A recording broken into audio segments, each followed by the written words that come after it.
Good morning. So I'm going to do a short warm-up and a quick hatha session for those of you that don't have a lot of time and just want to get into some movement. So take a nice deep inhalation, closing your eyes, sitting up on a prop if you need to. Like, I feel like I don't explain this enough, but if any of you need to sit up on a block, in fact, I want you to do that. Why don't you just sit up on a block, all of you? Just that way everyone's sitting on a block. It actually allows your hip flexors to release. So it's good for you. So go ahead and sit up on a block for this opening meditation. Close your eyes and take a deep inhalation. Exhale.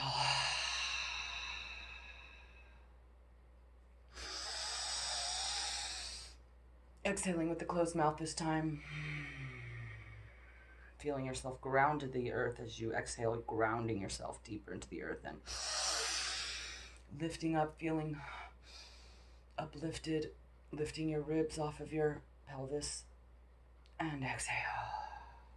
Bringing your palms to your chest, pressing your thumbs into your sternum to lift your chest. Inhale, and we're going to do 3 ongs. That's O-N-G.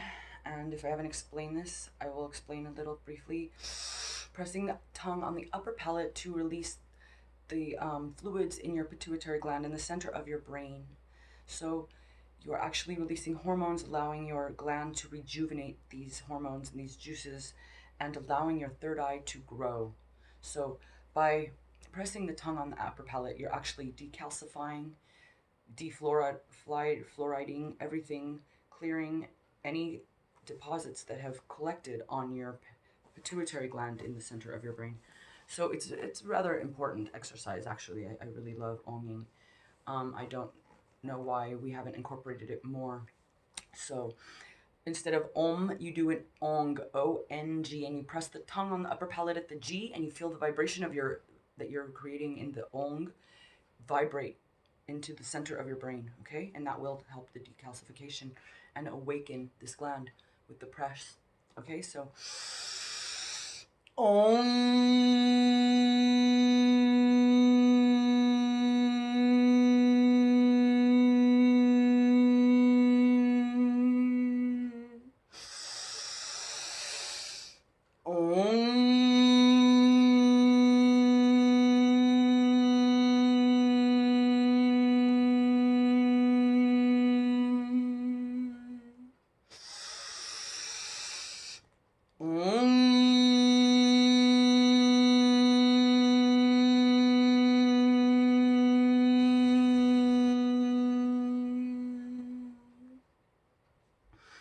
now gently change the cross of your legs just to get that opposite balanced feeling. Staying here with your palms still pressing into your sternum. Continuing to lift your sternum. Settling and breathing into that vibration you just generated throughout all of your body, settling it all into your body with the breath. Doesn't it feel good? Okay, now gently begin to press the backs of your palms onto the top of your thighs and open your eyes gently and slowly.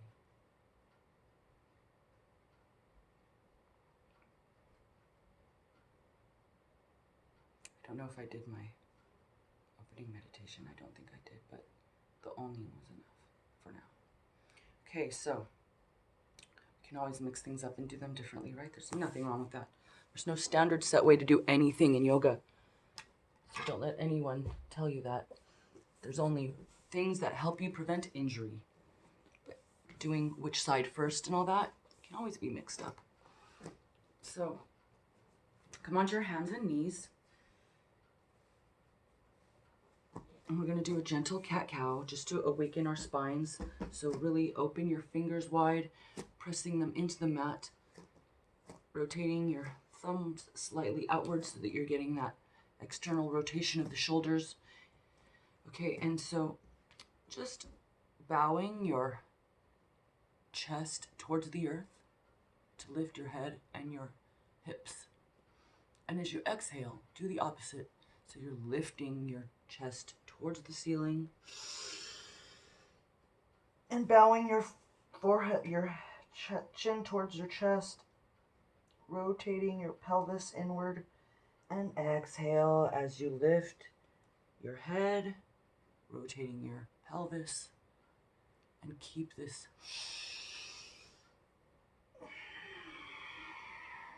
moving with your breath.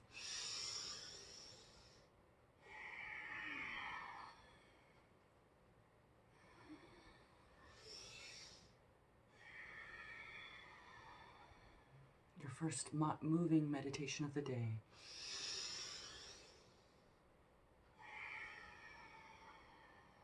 Marrying your breath to your movement and your mind.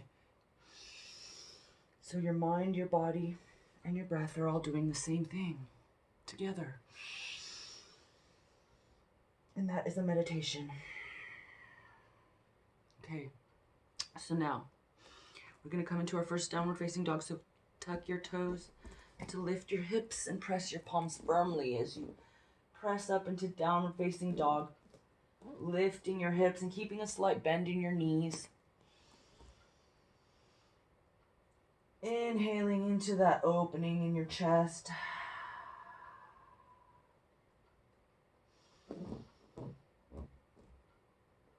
You can gently pedal your knees if you'd like, and if you are hypermobile, do not straighten your knees all the way, keeping that slight bend. Now, we're going to come into our first plank, coming onto our knees. So we're leaning onto our hands here. So you're at an angle. Let me do it so you can see from this side. Okay, so you're in a nice plank here. Engage your abdomen so that you're not slumping. Breathe and slowly lower in Chaturanga, coming forward as you do so. Taking one breath here and bringing your pelvis to the floor. Lengthening up, keeping your feet pressing into the floor to lift your chest. That way you get it out of your lower back. Just take a moment here. Look over your right shoulder at your foot if you can, or towards that direction to get a gentle twist. Inhale, come back to center. And as you exhale, go to the left side, looking over your left side. Looking at your left foot or in that direction. And come back to center. Coming back onto your hands and knees. Pressing up into downward facing dog once again. Trying to lengthen the backs of your legs so that you're in a full downward facing dog. But again, if you're hypermobile, do not, if you can really flexible and bendy, stretchy, don't straighten because you're actually going to end up hyperextending, which is what I've done, and I've injured myself doing that. And I could not find a yoga instructor to help me figure it out until I found Anthony Beninati, who did help me figure it out. And now I understand hyperextension, and because I've suffered through so much of it, I'm an expert at it. So, lengthening as you breathe. Now stepping your right foot between your hands, coming into a lunge, and just stay here for a moment with your hands on the floor. If you need to bring blocks, this is where you can use them next to your foot. But if you don't need to and you're flexible, then don't. Honor your body where it is. The first one, you might need the blocks. You might not need it on the second one. Okay, so now take a deep inhalation and lift yourself into a lunge. Now I like to cactus my arms here so I can really feel my shoulder blades on my back. So go ahead and do that so you can feel the shoulder blades on your back and feel what I'm discussing when I say that. Taking a nice deep breath here and coming back down with your hands, stepping back into downward facing dog. The transitions are just as important as the poses, so I'm going to teach you transitions as well. So pressing your palms to downward facing dog here. Your ears are resting right between, next to your arms, in alignment with them. Inhale, and as you exhale, step your left foot between your hands. Once again here, if you need your blocks, go ahead and use them. Let's stay here for a couple of breaths to open up. Feeling the opening in the groin area. Lifting your head, and now with a deep inhalation, come up into your lunge, cactusing your arms once again.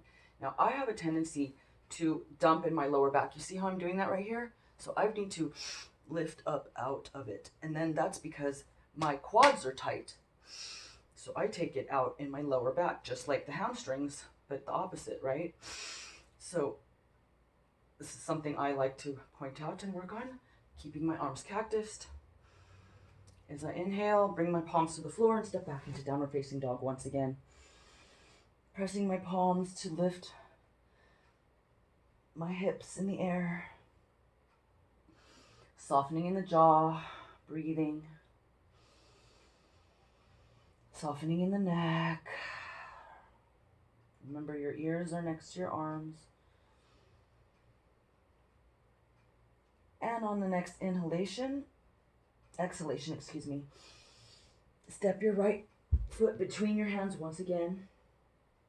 And now we're going to bring our left knee to the floor to come into Anjali Asana, or kneeling lunge. So I like to do the same thing here that I did in the first lunge we did, because I really feel it. I'm tight. I'm really tight here. So I like to feel that slight bit of opening, but be gentle and don't hurt yourself.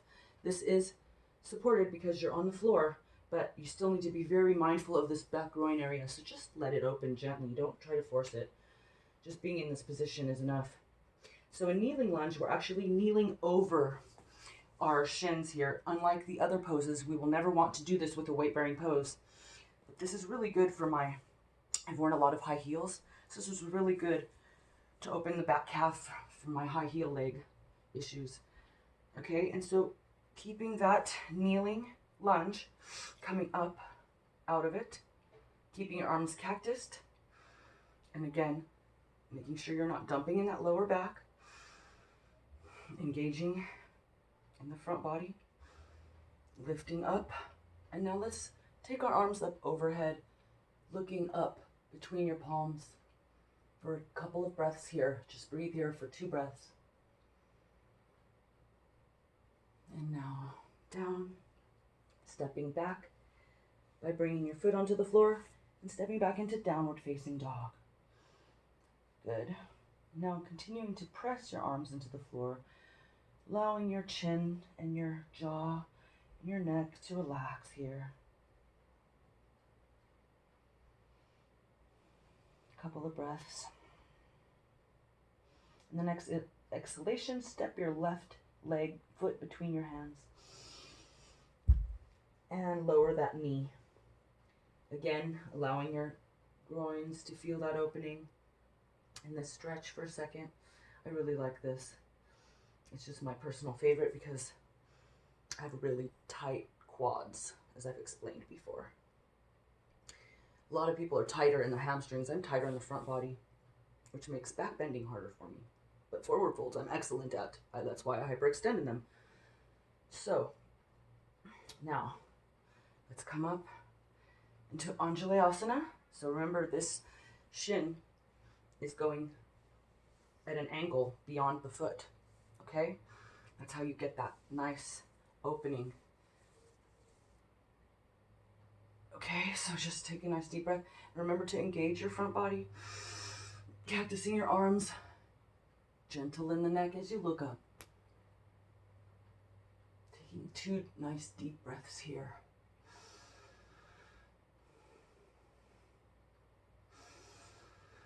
Bringing your palms to the floor. Gently and slowly press back into downward facing dog. Slow, concentrated, focused movements. My teacher says that this pose does not begin until you want to get out of it.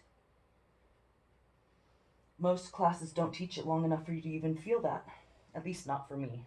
I can't stand it. It drives me crazy. I like long holds and poses for strengthening purposes. Otherwise, that can lead to a lot of injuries just moving without concentrated movement, without focus. So now, let's step our right foot between our hands And let's bring our back foot to the floor at a 45-degree angle, coming so my toes are facing inward towards me, okay? Not all the way, just a little bit, slight bit. Just about 2 inches, an inch to 2 inches inward, okay? And you want your feet as wide as your hands. When you extend your arms out, you want your feet underneath your hands. That's the width, correct width. It's my Iyengar teaching, okay? And then so we want to feel the opening of our hip flexors here and our groin. This is Warrior 2, Virabhadrasana 2. So really feeling you pressing into the heel here of this front foot and engaging this back foot. So you're keeping a slight bend so you're always engaged. You do not want to dump here, okay? Take a nice deep inhalation. And now as we exhale, we're going to bring our forearm to our thigh for a modified right angle pose or Parsvokondasana. Okay, and so we continue to feel the opening, the stretch of that back leg as you press that full foot. Feel the entire foot evenly pressing into the floor behind you. And you're really focused on the heel of the front foot. Okay, and now you can bring your arm up, over, and around as though you're reaching for something behind you with your hand to engage that arm bone into the socket.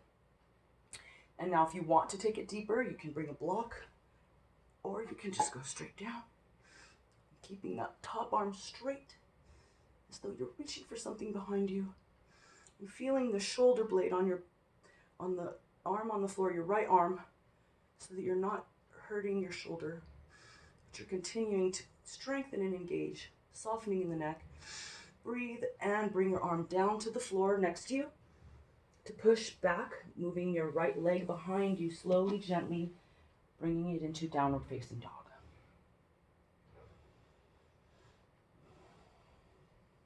Few breaths here. Let's try 4 to 5 breaths here.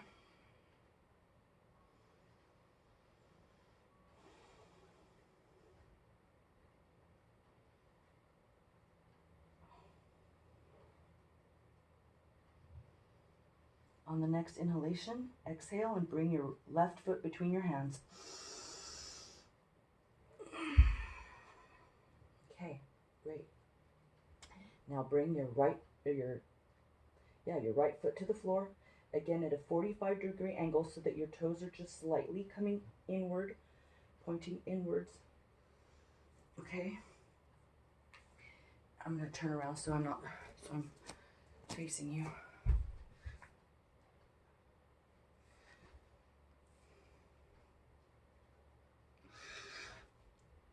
And take your time to set this pose up, really feeling the back foot press evenly into the floor and really focusing your knee drawing into the floor and so that your heel is really pressing. Okay, and now so take a deep inhalation as you spread your arms, and again you can check the width of your feet to be underneath your palms, underneath your hands. If you want to try and go deeper, you can see me that I'm not quite at a 90-degree angle, right? So lowering and breathing here. I'm not as good as on my left side as I am on my right side. And now let's come into modified Parsvokondasana by leaning on that forearm on the thigh. Now this is just fine if you want to stay here for the whole pose. Now take a nice deep breath. And as you exhale, bring your arm up, over, and around. And then as if you were reaching for something behind you with your palm. And rotate those ribs up towards the ceiling. And breathe into all that space you are creating. Lengthening your spine out of your hips. Now, I'm going to go deeper into my pose, like I did on the other side. I always want evenness, balance.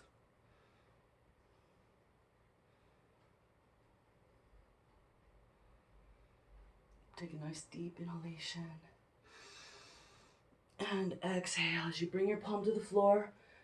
Slide your leg back behind you. Come into downward facing dog.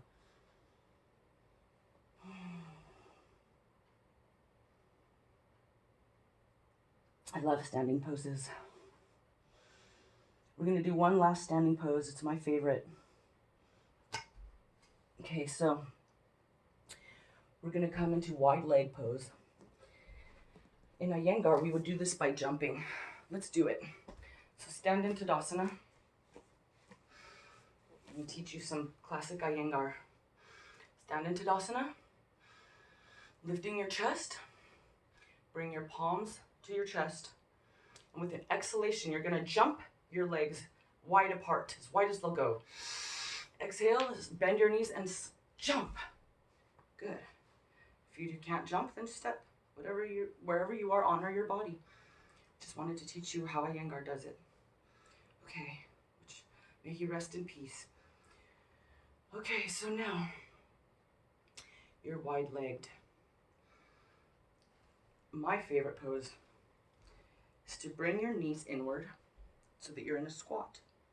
So rotate your heels towards you and bow down into the pose just by bringing your pelvis down and breathe. You can bring your backs of your hands onto the knee area to press your knees wider.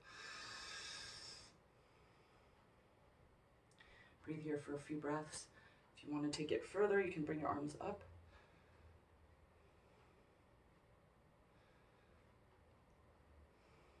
And exhale, bringing your legs together. Straightening them. And let's go into Prasarita Padottanasana. Okay, so take a deep inhalation and bow forward, placing your hands on blocks. For those of you that have tight hamstrings and need back pain relief, use your blocks. For those of you that are flexible, come to the floor. For those of you that want to take it up a notch, hover, bring your arms out. Breathe. Your legs are engaged for sure if you're doing it like I am. It's the thing I love about it. I'm making sure I'm strengthening my legs because I can't cheat. So now bring your palms down if you're up. And now if you want to go into headstand, you can. I'm not going to teach it in this one because I'm trying to make this a basic class. I'll do another one. In fact, I'll do a video after this on headstands. Okay, so take a breath here and come up. Now, if we're going to do the Iyengar style, we're going to jump our feet together. But for those of you that have any back issues, walk gently. So take a deep breath and jump your legs together. Good. Okay. So now we're going to do a cooling pigeon pose, but I'm going to still engage you. But this is a nice hip opener. Some people teach pigeon as a forward fold. Doesn't make sense to me when it's a back bend. So I'm going to come this way. I like sideways better for demoing for you. So you want your leg in front of you. A lot of people will not be able to do this. So get your blocks and put your leg like this. This is where you are. Fantastic. This is where most people are.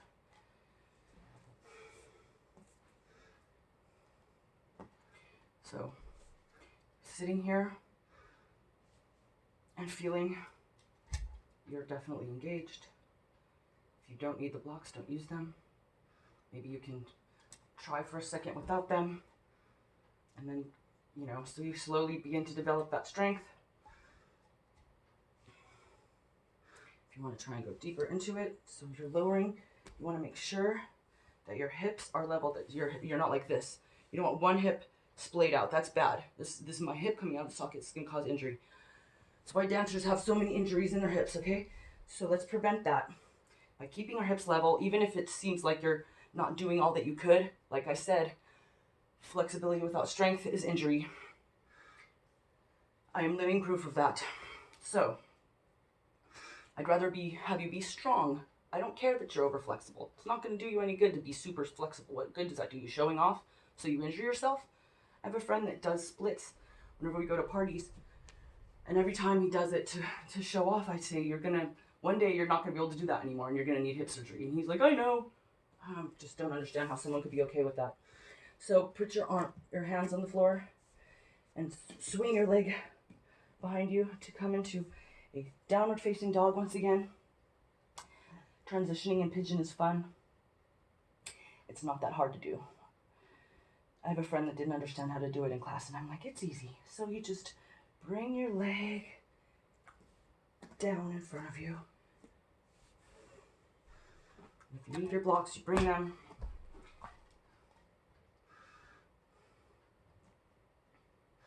So you want to bring this front leg as parallel as you can to the mat in front of you.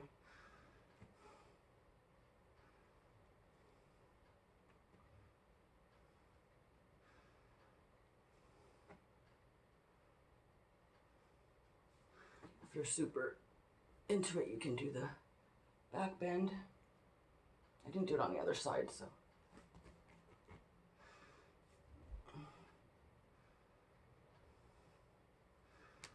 Good, so take a deep inhalation now.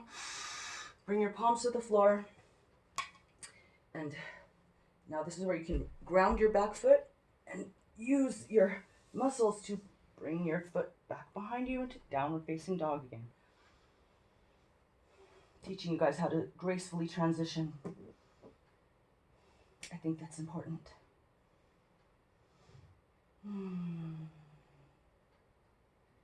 Couple breaths here.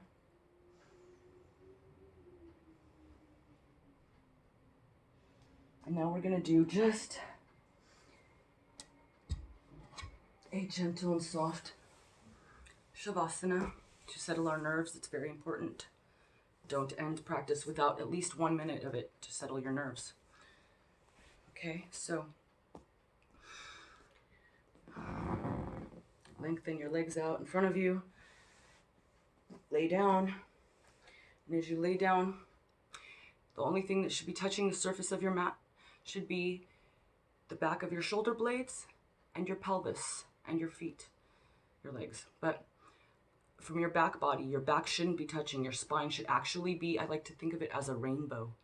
And the clouds would be your pelvis and your shoulder blades. Those are the clouds of the rainbow. And your lower spine is that rainbow arching upward like it's supposed to be in perfect alignment. So it's nice to make a little pedestal of your heart by tucking your shoulder blades onto your back. It helps do this. And let go. Relax. Allow your eyeballs to recede into the back of your skull.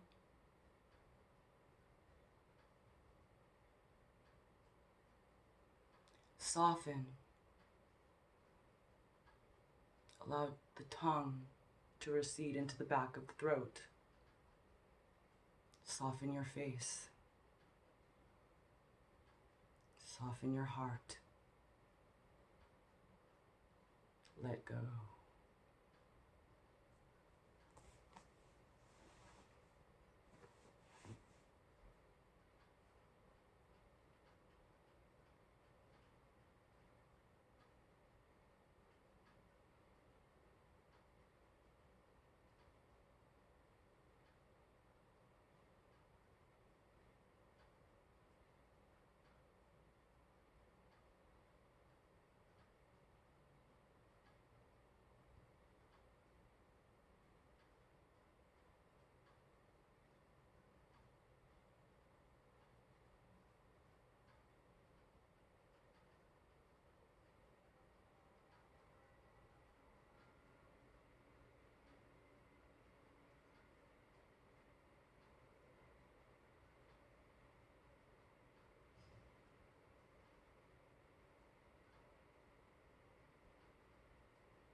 Take a nice deep inhalation and begin to wiggle your fingers and your toes.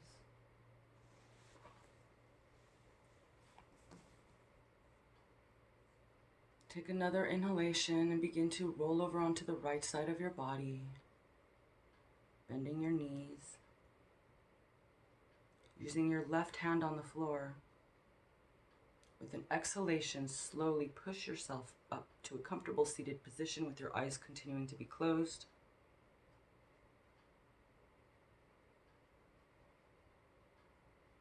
Sitting in this space, bringing your palms to your chest, lifting your chest with your thumbs. I bow to the rishis, yogis, and yoginis who came before us. With their guidance and grace, may we end this practice. Bowing your chin towards your chest, but keeping your chest lifted.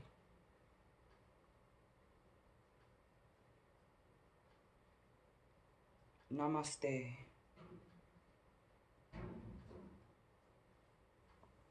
Satnam. Waheguru. Waheguru Ji Ka Khalsa, Waheguru Ji Ki Fateh. Bring the backs of your palms onto the tops of your thighs and slowly, with a soft gaze, begin to open your eyes. Feeling that third eye focus still there.